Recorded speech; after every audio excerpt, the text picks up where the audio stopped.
Chat Games. Hello everyone and welcome to Chat Games. I'm Cody H and today I will be reviewing Limbo for the PlayStation 4. Limbo is a story about a nameless boy who awakens in the forest of a purgatory-like realm, also known as Limbo, searching for his sister. Although the game neglects to tell you this in any way. In fact, the game neglects to tell you anything at all. For example, at the beginning of the game, when the boy is laying down, it doesn't tell you that you have to actively wake him up, which can cause players to just sit there waiting for something to happen. This is also shown in the fact that there's no tutorial on how to play the game at the beginning. Don't get me wrong, anyone who's ever played a side-scroller can probably figure out rather quickly that the jump button is X and the grab button is circle. However, it still feels missing. Limbo falls under the puzzle platformer genre, two things that the game does very well: puzzles and platforming.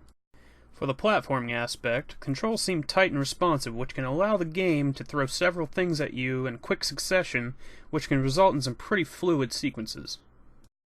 Puzzles, as would be expected, start out easy. Move a box here, flip a lever there, but eventually build to these sequences that require you to think on the fly if you don't want to become prey to one of the game's many traps.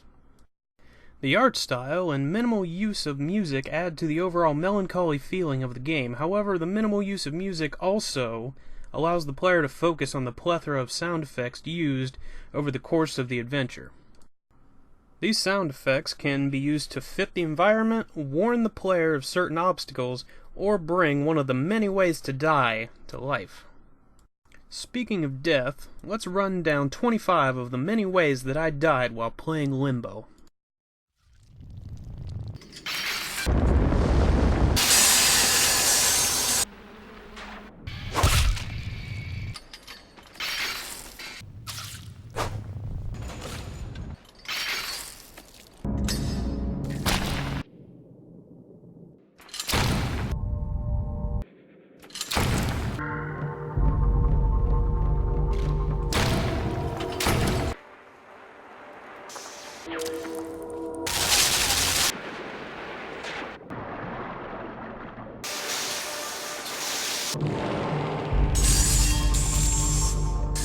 Wow, that was violent. Anyway, in closing, I know that Limbo's ending is done in the manner that it is to invoke thought and be open to the interpretation of the player, but in this case, I came in with no knowledge of the game, and unfortunately, that's how I leave it, with a feeling of nothingness. I wasn't angry at the way it ended, but I also didn't feel accomplished after beating the game in just 2 hours and 45 minutes. That is why I am giving Limbo 3.5 stars out of 5.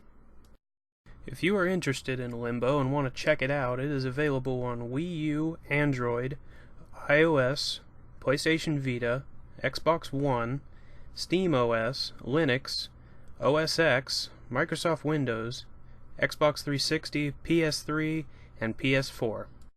And if you happen to be one of those PlayStation 4 users who also has PS Plus, you can get it right now for free as part of their program. Well, that about does it for this review. What do you think of Limbo? Does it look interesting? Have you played it? What did you think of the ending? Let me know in the comment section below. And make sure you follow Chat Games on Facebook and Twitter. The links will be in the description. Let's try to keep it spoiler-free in the comments section. This has been Cody H with Chat Games.